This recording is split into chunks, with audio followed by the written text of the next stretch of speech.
Hi everyone, back to the more YouTube channel. It's Chris back with a real quick rumour has it video. You've all seen the stories doing the rounds. I'm just going to jump on and do a quick video about the news that apparently Newcastle United are in talks already. It looks like they might be able to secure the first incoming of the January transfer window. We'll get stuck right into this in a minute. Just before we do, if you enjoy what you're watching this episode, smash subscribe. We'd love you to come and join us. We're over 6,000 subs. 7,000 is the next milestone, so help us get there, guys. All free content. If you want to give a little bit back to the channel, there is an option for you to click too. So who am I talking about today? Well, you know who I'm talking about. I'm talking about the man who wears rubbish suede boots, not when he's on the pitch, when he's off the pitch. I'm talking about a certain Manchester City midfielder. Used to play for Leeds. It's this fella right here, Kalvin Phillips. That's right. His name has not gone away from Newcastle United. Apparently, we were interested in the summer. Didn't get that deal done. We didn't sign number 6. Didn't think that was priority. We signed Sandro Tonali instead. That didn't work out very well, did it? Sorry, I mentioned in this video. People have asked me not to, but I can't help it, especially when talking about midfielders. So apparently, as the story goes, the talks are intensifying between Manchester City and Newcastle United. I nearly said the other Manchester there. Newcastle United and Manchester City over the signing of Kalvin Phillips. Some people have started moaning about this signing before it's even taken place. Don't want to be shit, this and that. Louis Miley's mint. Yes, Louis Miley's mint, right? But Louis Miley's not number 6. Bruno Guimaraes is number 6. Even the god that is Sandro Tonali, who's sitting in suspension land, is not a number 6 either. Kalvin Phillips is a number 6, and he's a fucking good number 6 as well. So everyone's running with it. The Telegraph are saying it's exclusive, even though people have been talking about it for weeks and weeks and weeks. The Chronicle have said there's an eye-watering £7.5 million loan fee for Kalvin Phillips at the end of the season. Fucking hell. If only we weren't owned by the richest people on the planet. Chump change to these guys. Chump change. Pay the money and get the fucking lad on loan till the end of the season. Simple as that, right?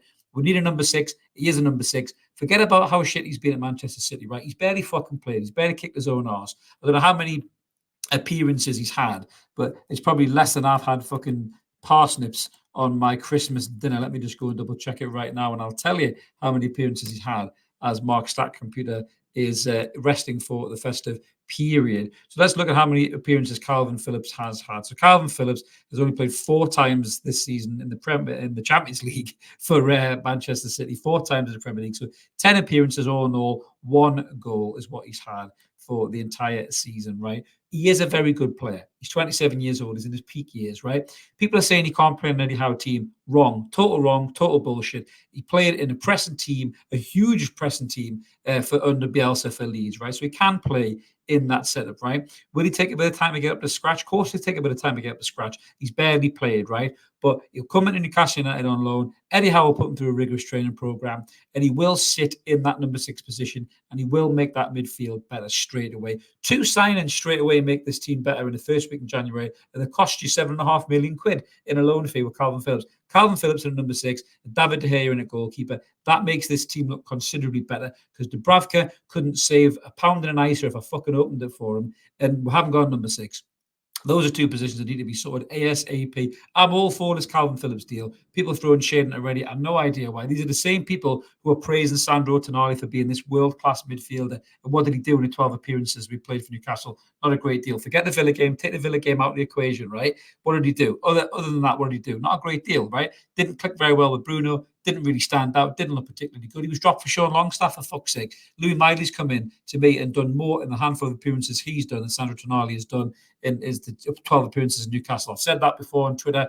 I'm all happy to have a healthy debate about it and all that stuff. Sandro Tonali, this godlike status in his absence, I just don't get it, right? If you're talking about the lad who played for Milan, then fair enough, right? Had he played like that for Newcastle, but he hasn't played like that for Newcastle. So we're talking about missing a player that we've barely seen anything of, right? So he may be mint, right? And I'll sit and I'll hold my hands up and I'll admit if he's mint when he comes back, right? But from what I've seen, he doesn't look mint. So people are talking about him like he's Jesus Christ, gone missing. I'm sorry, I'm not buying it, right? But Kalvin Phillips to me is a smart bit of business. £7.5 million is not eye-watering Evening Chronicle. £7.5 million is the going fucking rate to do business for England internationals in the January transfer window, which is always an inflated market. So let us know what you guys think in the comments below, whether you think Kalvin Phillips is a good addition. Is £7.5 million eye-watering to you as it's eye-watering to the Evening Chronicle? Bullshit. Not in my opinion. That's football inflation for you. That's the going rate for a loan deal for a player like that. You know, get him in, let him do a job. Listen, if he's shit, then we don't sign him, right?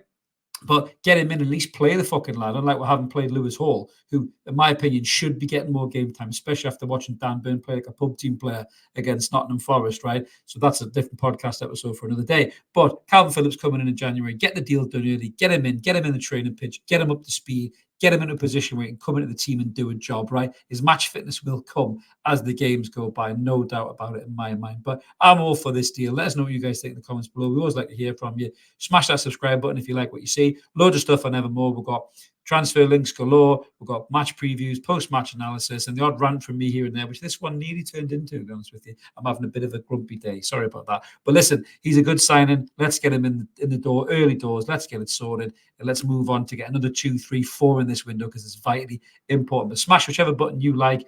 Would love to see you back on the Evermore YouTube channel in the lives when me and Mark do the Monday night show. It's always a good crack that. But have a cracking day wherever you are. Let's hope this Phillips deal gets done early doors. It's a great start to the January window. See you later, everyone. Take care. Bye-bye.